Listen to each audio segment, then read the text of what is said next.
Do-do-do-do-do-do-do. This is Channel 66 News at 6 o'clock, where you get to decide whether we're telling the truth or not. First, on tonight's news, our correspondent will be interviewing the star of the show. Now to Dorian Gray. Thanks, Jessica. I'm live here in Actors Theater, where we first came to watch the performance of Sybil Vane, but what now has turned into a tragedy. I'm now here in the prop room, where Sybil Vane lies dead, all by herself. What a tragic thing has happened.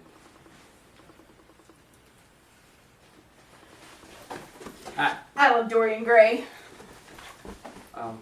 Thanks. Well, anyways, sir! Yes. Can you come here for a second? Yes. I'd like to interview you. Yes, why? I would just like to know what your thoughts were on tonight's performance. Well, I mean, it was mediocre at best. Mediocre? You thought it was mediocre? I thought it was quite fantastic until this happened. I mean, she's 17. She can't be good at acting. Well, she's a prodigy. She's great at what she does. Oh, says who? You? Well, it seems like I was quite wrong here tonight. Well, back to you, Jessica. Hey, dear. You saw it all happen. What happened? That Lord guy was in love with DG. Just Rebecca. What a tragic, corrupted ending to such a beautiful, passionate masterpiece. Sybil Vane passed in what was to be known as her most renowned red and gold dress. Now we go to Tony Khan's with the weather. Didn't see that one coming. Tony? It's real dark out there tonight. I don't know how I feel about that. Hello, everybody. My name is Tony Khan's. Your weather for today is just partly cloudy. Sam, there's no chance of snow, but you should bundle up anyways. Yeah, because it's gonna be really sunny. So, you all have school tomorrow, by the way. JCPS. And if you have any questions, at me, at TCons on Twitter. Thank you, Tony. You're so welcome, Jessica. Looks like it's gonna be a week of ups and downs. And we go to Cameron, our sports reporter, in our studio to update us on the World Series of Poker. Cameron?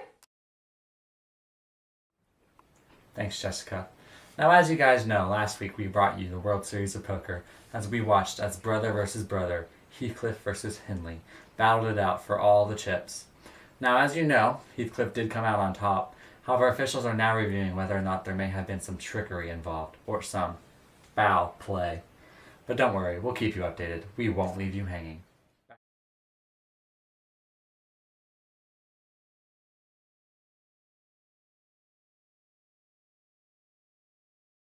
Howdy, I'm Tony Melito, and I'm a realtor for the people.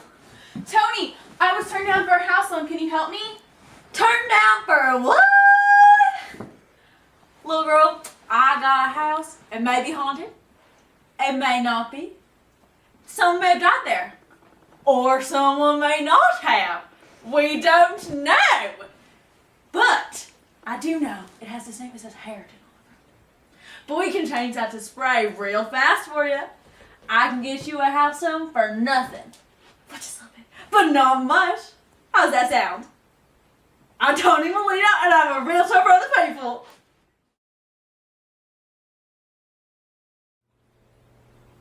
As the new owner of the Wuthering Heights estate, Heathcliff, how did you obtain this? Well, you see, my father accidentally gave it to my brother, and so as a favor to him, I want it back. Can you further explain? Fair and square, and that's the end of the story. And now we will be with Henley, the previous owner of the Wuthering Heights estate.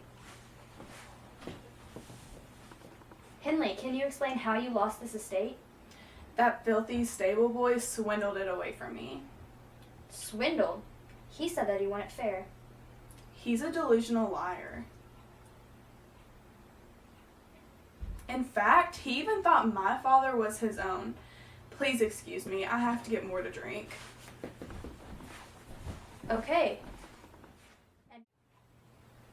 And now we will speak to the maid of the household, Miss Nellie Dean. Nellie, can you please explain to us your side of the story? Well, Heathcliff, he stole the estate from Hindley in a very dirty gamble one night. Hindley was an alcoholic at this time, and he drank him to the point of no return. He could barely say his name that night. What a terrible way. Was there ever a missus in the house? There was. Her name was Catherine, but she died in a tragic accident. And how did that affect the men? Well, Heathcliff claims to still see her ghost at night and for it to tap on his window. But we can't believe anything Heathcliff says because he's become so deceptive with age. And if Hindley says anything, he's so drunk all the time we don't know.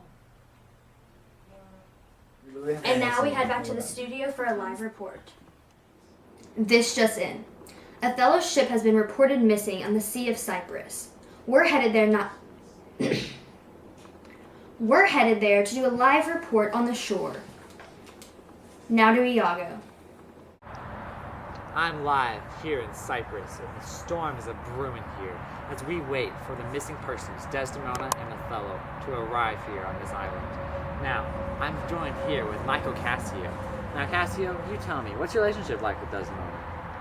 I love her as Oh, you love her. You love her, right?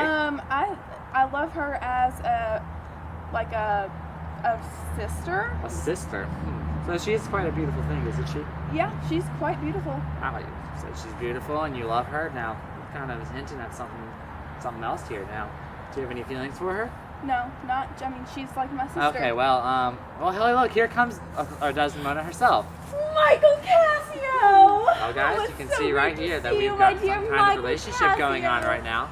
Oh, let's go for a walk while we wait for Othello. There must be something more going on, folks. That does not look like sisterly love for me. Now, back to you, Jessica. And that concludes your Channel 66 news at 6 o'clock. Please tune in tomorrow for more compelling stories. Until then, good night. Do do do do do do do do do do do.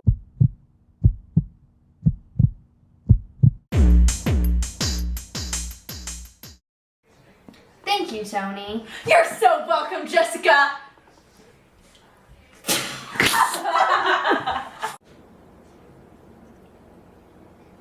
Was that a point? This just in. Othello's ship has been reported. Knowing that Don't they? place for you to win this estate. Oh, you know, a little. Oh my Lord. Okay. And that concludes your Channel 66 news at 6 o'clock. Please tune in next week for a more even... Yeah.